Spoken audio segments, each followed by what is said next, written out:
NEP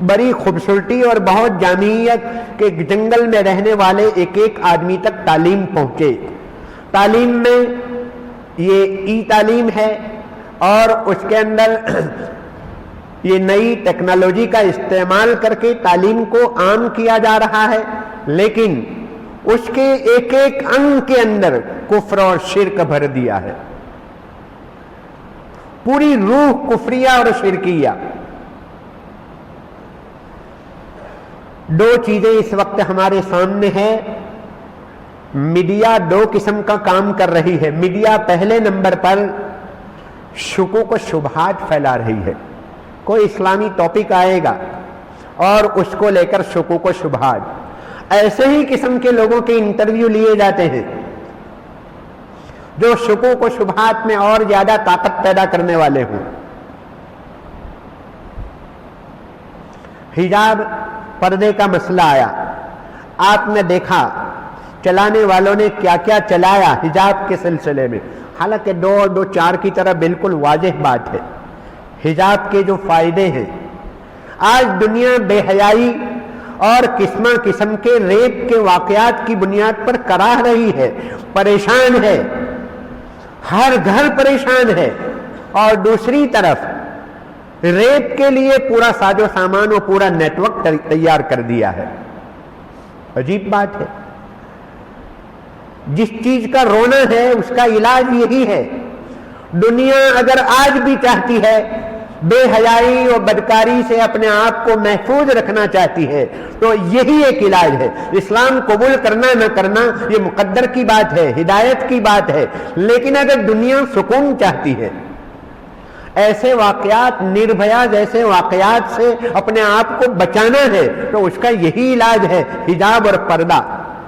الحمدللہ دنیا میں 85% عورتیں جو اسلام قبول کرتی ہے، دنیا میں 65% عورتیں اسلام قبول کرتی ہے اور 35% مرد اسلام قبول کرتے ہیں. وہ 65% جو عورتیں ہیں ان میں 85% عورتیں برقعے کی بنیاد پر اسلام قبول کرتی ہے.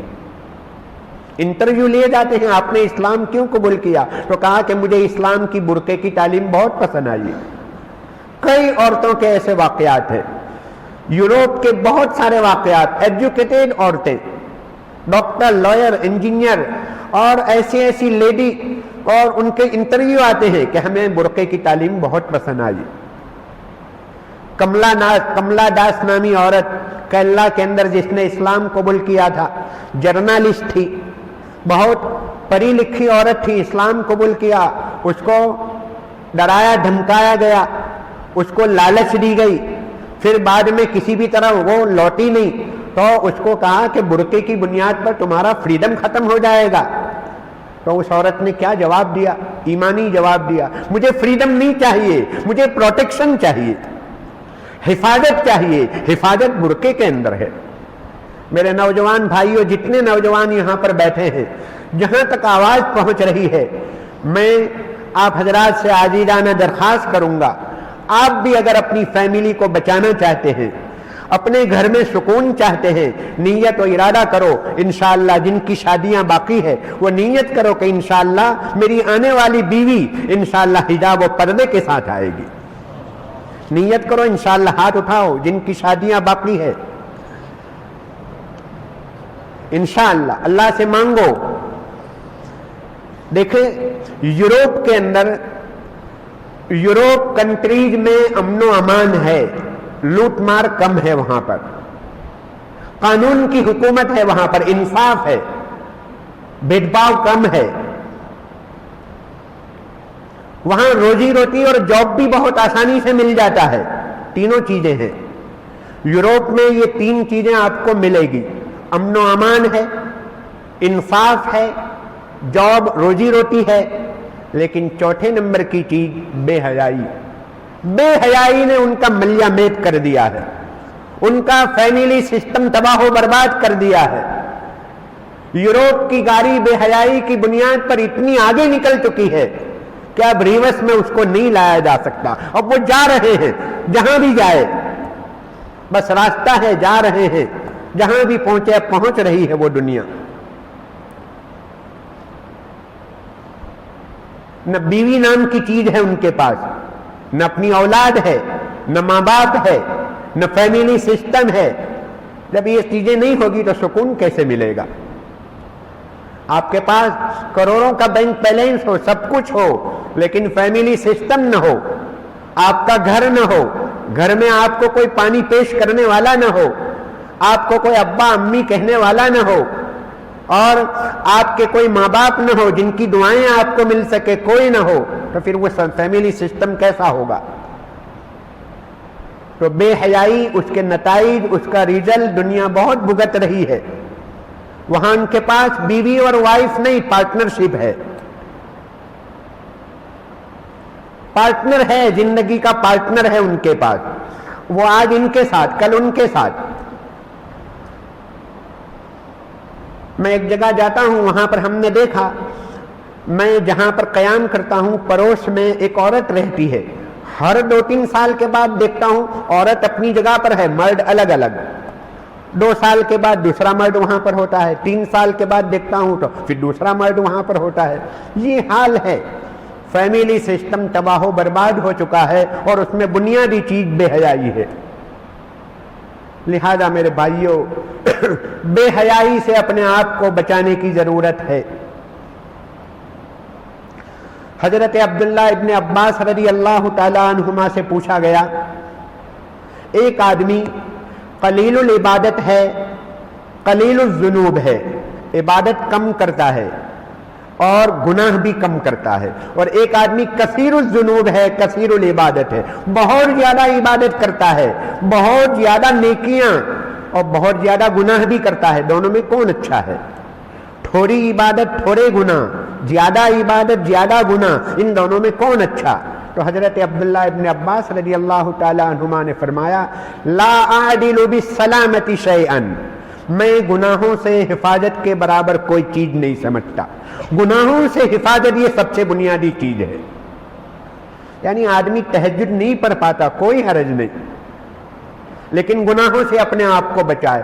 ہر نیکی آدمی نہیں کر سکتا، نیکیاں تو کئی ہیں، بے شمار نیکیاں ہیں، ہزاروں کی تعداد میں نیکیاں ہیں، لیکن ہر گناہ سے اپنے آپ کو بچانا ضروری ہے. حضرت عبداللہ ابن مبارک رحمت اللہ علیہ وہ یہ فرماتے ہیں، میں ایک مشتبہ درہم سے اپنے آپ کو بچاؤں، ڈاؤٹ فل روپیے سے اپنے آپ کو بچاؤں، یہ 1,00,000 درہم کے صدقہ کرنے سے افضل ہے. ایک طرف 1,00,000 درہم کا صدقہ کروں اور ایک طرف میں ایک حرام لقمے سے اپنے آپ کو بچاؤں، یہ افضل ہے. پھر انہوں نے سلسلہ کلام کو آگے بڑھایا اور فرمایا کہ میں ایک مشتبہ درہم سے اپنے آپ کو بچاؤں، ڈاؤٹ فل روپیے سے بچاؤں، شک شبے والے روپیے سے بچاؤں، 2,00,000 کے صدقہ کرنے سے افضل، 3,00,000 کا صدقہ کرنے سے افضل، 6,00,000 تک انہوں نے پہنچایا اور فرمایا ایک حرام کا لقمہ اس سے اپنے آپ کو بچاؤں، 6,00,000 درہم اللہ کے راستے میں خرچ کرنے سے افضل ہے. یعنی بتلانا یہ چاہتے ہیں گناہوں سے اپنے آپ کو بچانا یہ بہت اہم چیز ہے. عمر ابن عبدالعزیز رحمت اللہ علیہ یہ فرماتے تھے، عمر ابن عبدالعزیز رحمت اللہ علیہ ان کا ایک مقولہ ہے کہ میں نفل نماز، نفل روزے، نفل حج، نفل عمرہ، نفل چیزیں نہ کروں اور وہ طاقت اور انرجی کو گناہوں سے بچنے میں لگاؤں، یہ مجھے زیادہ پسند ہے. عبداللہ ابن مبارک رحمت اللہ علیہ سے پوچھا گیا تہجد کے سلسلے میں، تو انہوں نے فرمایا نم اللیل خف النہار، رات میں سو جاؤ کوئی حرج نہیں، لیکن دن میں گناہوں سے اپنے آپ کو بچاؤ، گناہوں سے اپنے آپ کو بچاؤ. میرے بھائیو، گناہوں سے اپنے آپ کو بچانا، گناہ اور بے چینی لازم ملزوم جوڑی ہے. جہاں گناہ آئے گا وہاں پر بے چینی آئے گی، گناہ میں سکون ہو ہی نہیں سکتا. اور گناہوں سے اپنے آپ کو بچانے میں سکون اللہ نے رکھا ہے. گناہ اور بے چینی یہ بالکل جوڑی ہے، جیسے آگ اور گرمی، حرارت، برف اور ٹھنڈک، کولنگ، یہ بالکل لازم ملزوم ہے، جوڑی ہے آپس میں، اس کو الگ نہیں کر سکتے. تو گناہ اور بے چینی کو الگ نہیں کر سکتے. اس وقت دنیا میں جو بے چینی ہے، ہم میں سے ہر ایک کا گھر ایک ٹھنڈی آگ میں سلگ رہا ہے. یہ جو گھروں میں ٹھنڈی آگ لگی ہوئی ہے، یہ گناہوں کی بے چینی ہے. گناہ میں اللہ نے سکون رکھا ہی نہیں ہے، سوال ہی نہیں پیدا ہوتا. ہاں، گناہوں سے اپنے آپ کو بچانے میں اللہ نے سکون رکھا ہے. ایک نگاہ کو بچا لو، نگاہ نیچی کر لو. کوئی عورت گزر رہی ہے، آپ نے تھوڑا سا اپنے آپ کے اوپر زبر کر کے، زبردستی کر کے اپنے آپ پر کنٹرول کر لیا اور اپنی نگاہ کو نیچی کر لی، انشاءاللہ ایمانی حلاوت پاؤ گے، ایمانی مٹھاس اور چاشنی محسوس کرو گے. 1 منٹ کی قربانی ہے 24 گھنٹے کی راحت. 1 منٹ کی قربانی، اپنی نگاہ نیچی کر لی. غم نامعلوم، کون گزر رہا ہے نہیں معلوم، جو بھی گزر رہا ہو، دل کا تقاضا ہو رہا ہے، لیکن اب آپ نے کنٹرول کر لیا. 1 منٹ کا مسئلہ ہے، پھر 24 گھنٹے کی راحت ہوگی. پھر نمازوں میں لطف آئے گا، دعاؤں میں طبیعت لگے گی، تلاوت میں مزہ آئے گا. کبھی ایسے واقعات، حالات سامنے آتے ہیں، آپ محسوس کرتے ہوں گے کہ آج عبادت میں بڑا مزہ آیا. یہ اصل میں کل گناہ سے اپنے آپ کو جو بچایا تھا اس کا نتیجہ ہے.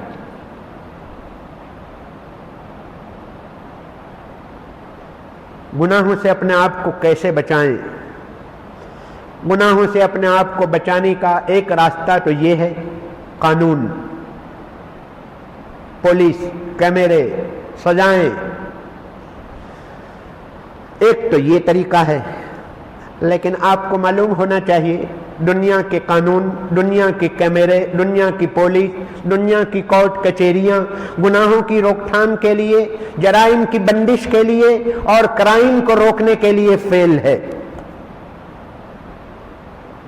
ایک سے ایک ٹیکنالوجی وجود میں آتی ہے، اور ٹیکنالوجی کے بڑھنے کے ساتھ گناہ کم ہو رہے ہیں، گناہوں میں اضافہ ہو رہا ہے. قانون 2 پیسوں میں بک جاتا ہے. جن کے ہاتھوں میں قانون ہے، جو لوگ انصاف کے کٹھیروں کے اوپر بیٹھے ہوئے ہیں، جج بن کر، منصف بن کر بک جاتے ہیں. پولیس یہ سوچتی ہے کہ میں DIG ہوں، مجھے دیکھنے والا کون ہے، مجھے پوچھنے والا کون ہے. منسٹر یہ سمجھتا ہے کہ میں منسٹر ہوں. منسٹر کو گناہوں سے کون بچائے گا؟ DIG کو گناہوں سے کون بچائے گا؟ PM کو گناہوں سے کون بچائے گا؟ کیمرہ، جہاں پر بجلی ہے، پاور ہے، وہاں گناہوں سے اپنے آپ کو بچا سکتا ہے آدمی. لیکن جہاں پر کیمرہ نہیں لگا ہے، رات کی تاریکی اور اندھیری میں گناہوں سے کون بچائے گا؟ پہاڑ کی چوٹی کے اوپر جنگل میں گناہوں سے کون بچائے گا؟ بند دروازوں میں گناہوں سے کون بچائے گا؟ ان سارے حالات میں اگر کوئی چیز گناہوں سے بچا سکتی ہے تو فقط اور فقط ایک چیز ہے، وہ اللہ کا خوف ہے. میرا اللہ مجھے دیکھ رہا ہے، میرا اللہ مجھے دیکھ رہا ہے. یومئذ تحدث اخبارہا، زمین اس دن گواہی دے گی کہ میری پشت کے اوپر فلاں آدمی نے فلاں گناہ کیا تھا. کیمرہ اور قانون جہاں پر پکڑ ہو سکتی ہے، کوئی دیکھنے والا ہو، وہاں گناہوں سے بچائے گا. لیکن جہاں کوئی ہاتھ پکڑنے والا نہ ہو، زبان ٹوکنے والی نہ ہو، کوئی آنکھ دیکھنے والی نہ ہو، وہاں گناہوں سے بچانے والی فقط ایک ہی چیز ہے، اور وہ ہے اللہ کا خوف. حضرت عبداللہ ابن عمر رضی اللہ تعالی عنہما ایک مرتبہ سفر کر رہے تھے. ایک چرواہا بکریاں چرا رہا تھا. آپ نے امتحان لینے کے ارادے سے پوچھا کہ بھوک لگی ہے، ایک بکری ذبح کر لو، میں بھی کھا لوں، آپ بھی کھا لو، میں آپ کو تھوڑی سی رقم دے دوں گا. چرواہے نے کہا کہ میں بکریوں کا مالک نہیں ہوں، بکریوں کا مالک دوسرا ہے.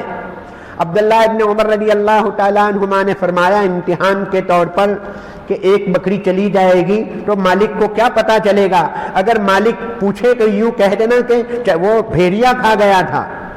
کیا جواب دیا تھا چرواہے نے؟ ایسا ایمانی جواب دیا تھا، اللہ کرے کہ وہ ایمانی جواب ہماری دل و دماغ کے اندر پیوست ہو جائے۔ وہ چرواہے نے جواب دیا، بکریاں چرانے والے نے، فَأَيْنَ اللَّهُ، فَأَيْنَ اللَّهُ، اللہ کے سامنے کیا جواب دوں گا؟ مالک کو تو میں آج جواب دے کر چھوٹ جاؤں گا، لیکن اللہ کہاں چلے گئے؟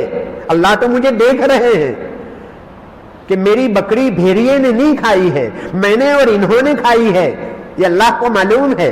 فَأَيْنَ اللَّهُ، تو میرے بھائیو یہ فَأَيْنَ اللَّهُ یہ ہمیں اپنے دل و دماغ میں بٹھانے کی ضرورت ہے، کوئی دیکھنے والا ہو یا نہ ہو۔ دیکھیے دنیا کے قانون اور دنیا کہاں جا رہی ہے۔ شروع میں نے کہا دنیا ایک جہنم سلگانے میں لگی ہوئی ہے، کیسے کیسے قانون بن کر آ رہے ہیں۔ مرد کی مرد کے ساتھ شادی جائز، پارلیمنٹ میں تالیوں کی گونج میں قانون پاس ہوا، مرد کی مرد کے ساتھ شادی جائز، گے سسٹم کو جائز کہہ دیا، لیسبن کو جائز کہا، عورت کی عورت کے ساتھ شادی تو کہا جائز۔ شادی شدہ عورت ہو اور اپنی رضامندی کے ساتھ کسی پرائے مرد کے ساتھ بدکاری کرتی ہے تو سرکاری زبان میں وہ گناہ نہیں ہے۔ بتائیے دنیا کہاں جا رہی ہے؟ دنیا کے تو قانون نے اس کو جائز قرار دے دیا، فقط دو ہی شکلیں باقی بچی ہے۔ چھوٹی بچی کے ساتھ اگر کوئی آدمی بدکاری کرتا ہے تو وہ گناہ ہے، اور کسی عورت کے اوپر بالجبر زبردستی اگر کوئی آدمی زنا کا ارتکاب کرتا ہے تو یہ دو گناہ ہیں، باقی ساری چیزیں انہوں نے جائز قرار دے دی۔ تو قانون کا یہ حال ہے، اور قانون کی کرسیوں کے اوپر بیٹھے ہوئے لوگوں کا وہ حال ہے، ٹیکنالوجی کا وہ حال ہے۔ ایک ٹیکنالوجی آپ بنائیے، ساؤتھ افریقہ میں ایک ٹیکنالوجی بنتی ہے لوٹ مار اور ڈکیتی سے بچانے کے لیے۔ چور اور لٹیرے دوسرے دن دوسری ایسی ٹیکنالوجی لے آتے ہیں کہ وہ پہلی بچانے والی پروٹیکٹر جو ہوتا ہے اس کو فیل کر دیتی ہے۔ تو میرے بھائیو خلاصہ کلام یہ ہے، گناہوں سے بچانے کے لیے، روک تھام کے لیے فقط اور فقط ایک ہی چیز ہے، خوف خدا، اللہ کا خوف۔ لہذا ہمیں اپنی نگاہ کی حفاظت کرنا، نگاہ یہ بنیادی چیز ہے۔ قرآن مجید نے بھی پہلے نمبر پر یغضوا من ابصارہم ویحفظوا فروجہم، شرمگاہ کو دوسرے نمبر پر بیان کیا، پہلے نمبر پر آنکھوں کی حفاظت کو ذکر کیا۔ اگر آنکھ کھلی رہی، دونوں جانب سے آنکھ کھلی رہی، ایکسیڈنٹ ہو سکتا ہے، اسی لیے کہتے ہیں کہ دیپن لگاؤ۔ دونوں جانب گاڑیاں آمنے سامنے ہوتی ہے تو کہتے ہیں ذرا دیپن لگاؤ ورنہ ایکسیڈنٹ ہو جائے گا۔ یہاں پر بھی ایمان روحانیت چلی جائے گی۔ میرے بھائیو گناہ تو مفت میں ملتا ہے، گناہ تو مفت میں تقسیم ہو رہا ہے، روحانیت اور نورانیت کو حاصل کرنے کے لیے بڑے پاپڑ بیلنے پڑتے ہیں۔ فجر کی نماز کتنی قربانی کے بعد وجود میں آتی ہے، ایک پارے کی تلاوت کتنی قربانی کے بعد وجود میں آتی ہے، اور ایک نگاہ آپ نے اٹھا لی وہ ساری روحانیت چلی جاتی ہے۔ لہذا نیت کرو، ارادے کرو، کچھ بھی ہو، آرے چل جائیں، اٹیک آ جائے، لیکن میں انشاءاللہ نگاہ کی حفاظت کروں گا۔ سردی کے زمانے میں ہم سویٹر لے کر نکلتے ہیں، مفلر باندھ کر نکلتے ہیں، ساکس پہن کر نکلتے ہیں، لوگ تاکید کرتے ہیں۔ دوسرے ملکوں میں جہاں زیادہ ٹھنڈی ہے وہاں اور زیادہ اہتمام ہوتا ہے۔ کیوں؟ اس لیے کہ جسم کو خطرہ ہے، کوئی بیماری لاحق ہو گئی تو پھر کیا ہوگا۔ تو میرے بھائیوں اس وقت دنیا میں بے حیائی اور بدکاری کی بیماریاں، ہمیں اپنے گھر سے نکلتے ہوئے حفاظت کا ساز و سامان لے کر نکلنا پڑے گا۔ نیت کرو، ارادے کرو کہ انشاءاللہ آج میں ایک بھی گناہ نہیں کروں گا، نیت کر کے نکلیں۔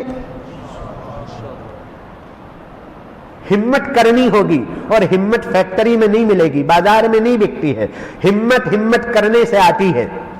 دو چیزیں ایسی ہیں وہ آپ جتنا یوز کرو گے اتنا اس میں ترقی ہوگی. ایک ہے ہمت. آج آپ نے مکھی ماری, کل چھپکلی ماری, پرسوں آپ نے بچھو مارا, پھر سانپ ماریں گے, ہمت آگے بڑھتی چلی. جتنی ہمت کرو گے ہمت آگے بڑھے گی. اور دوسری چیز میموری ہے, ذہن ہے, وہ جتنا یوز کرو گے اتنا آگے بڑھو گے, اتنی ترقی ہوگی.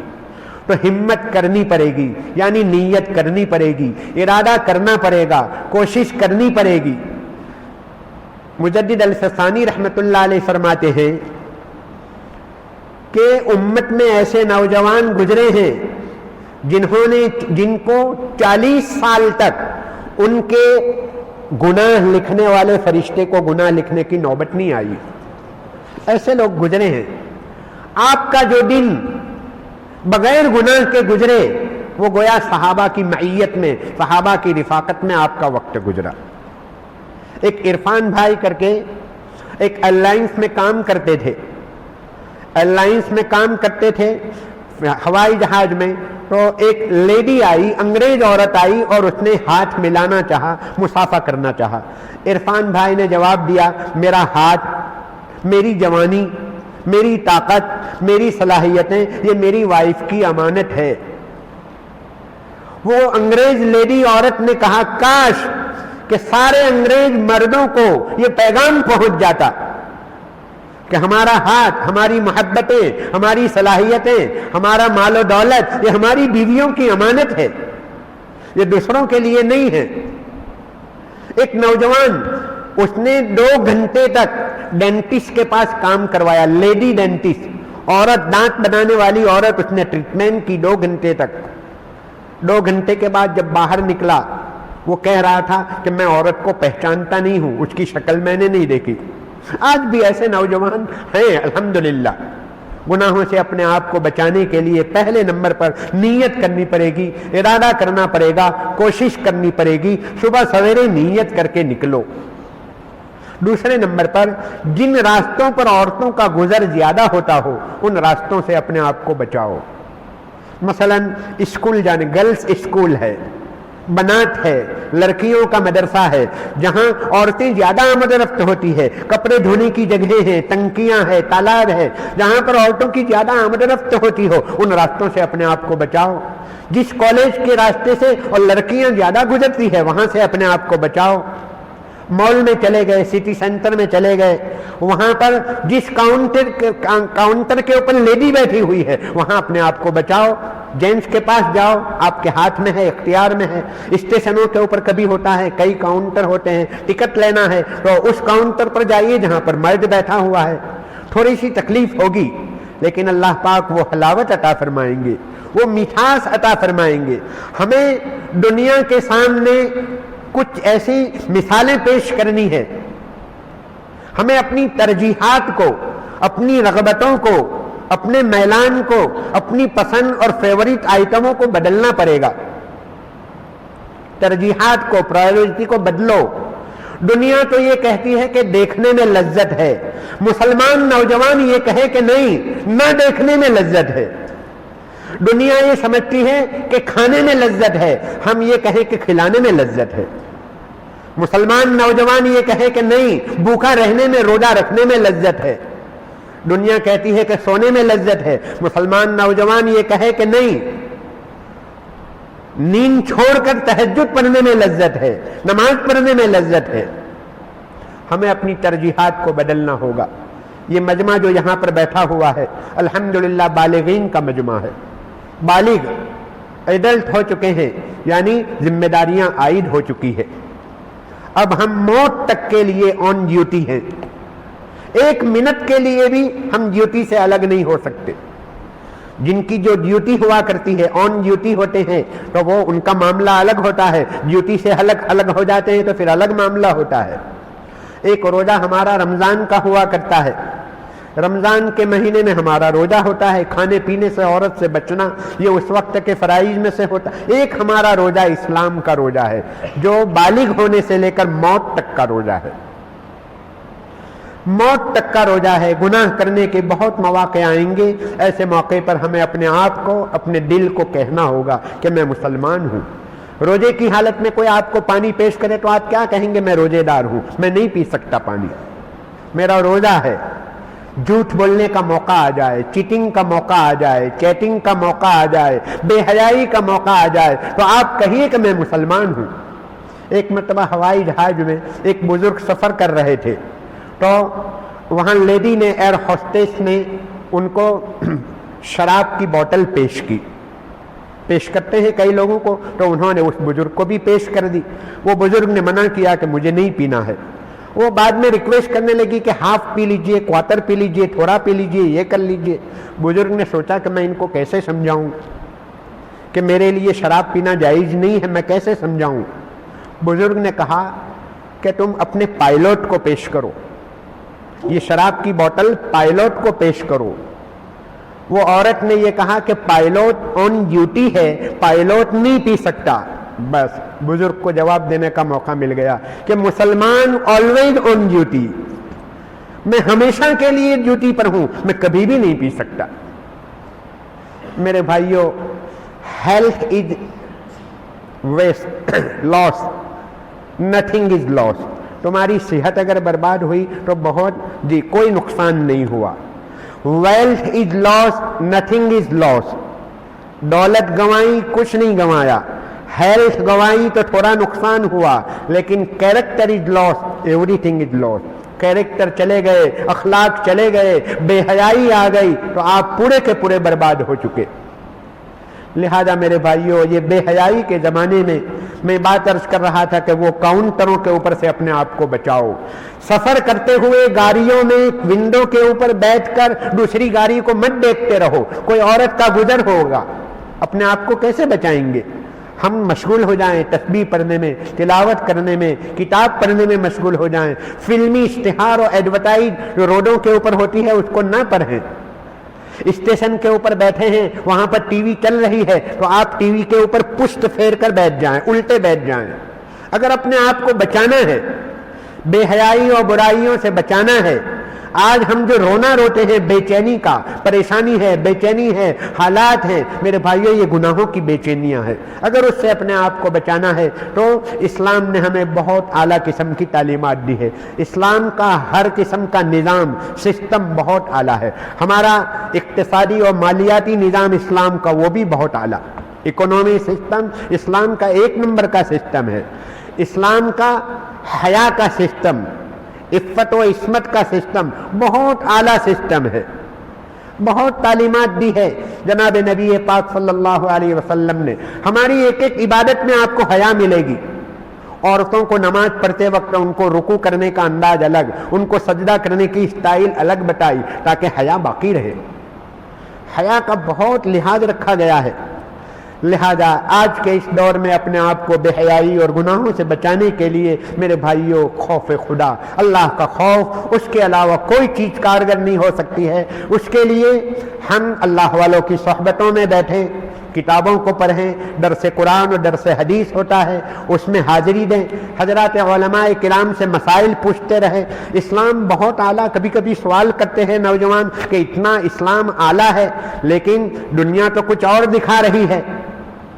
میرے بھائیوں، جن کے ہاتھ میں قلم ہوتا ہے وہ ایسی ہی تصویر بنائے گا۔ میرے ہاتھ میں قلم ہو تو میں ایسی تصویر اور فوٹو بناؤں گا کہ شیر نیچے ہے، میں اوپر بیٹھا ہوا ہوں، لیکن شیر کو اگر پین و قلم دیا جائے تو وہ کیسی پینٹنگ کرے گا؟ تو میڈیا جن کے ہاتھوں میں ہے وہ ویسی اسلام کی تصویر دکھاتا ہے، ورنہ حقیقت یہ ہے کہ اسلام کو اللہ پاک نے بہت نعمتوں سے نوازا ہے۔ شروع میں نے کہا تھا اسلام کو کوئی خطرہ نہیں، ہمارے اپنے اپنے انفرادی طور پر ایمان کے لیے مسائل ہے۔ میرے اپنی ایمان کی حفاظت کے لیے مجھے محنت کرنی ہوگی۔ اللہ کا فضل و کرم ہے، یہ نوجوان یہاں پر جمع ہوئے ہیں، اس میں سے ایک بڑی تعداد جماعت میں جا رہی ہے، بہت مبارک ہو۔ الحمدللہ آج کے اس زمانے میں یہ گناہ پروف اور فتنہ پروف اگر کوئی چیز ہو سکتی ہے تو یہ مسجد ہیں، مدرسے ہیں، یہ دینی تعلیم ہے، دعوت و تبلیغ ہے، خانقاہیں ہیں، یہ ساری چیزیں وہ ہے۔ اصحاب کہف کی جو کہف میں اور غار و گفا میں حفاظت ہوئی تھی، یہ آج کے زمانے میں گناہوں سے حفاظت کے لیے غار اور گفائیں، یہ دعوت و تبلیغ ہے، یہ ہمارے مسجد و مدرسے ہیں اور ہماری دینی تعلیم ہے، تعلیم کے حلقے ہیں، یہ چیزیں ہمیں گناہوں سے بچانے والی ہے۔ جی میں مبارکباد پیش کرتا ہوں ان نوجوانوں کو بھی جو اللہ کے راستے میں نکل رہے ہیں۔ اللہ کے راستے میں نکلنے کا ایک ہی مقصد ہوا کرتا ہے، خروج من الہوا الی الہدی، یعنی من چاہی زندگی کو چھوڑ کر رب چاہی زندگی کے اوپر آنا ہے۔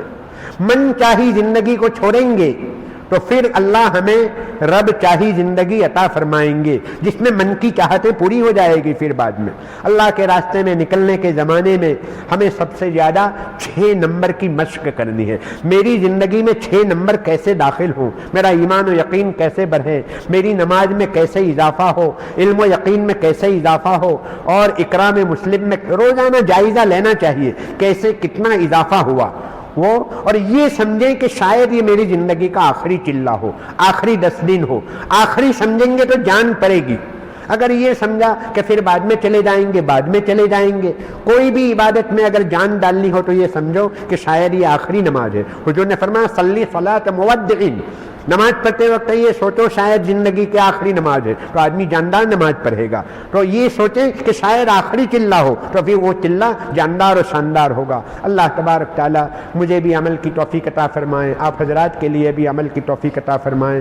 وآخر دعوانا الحمدللہ رب العالمین۔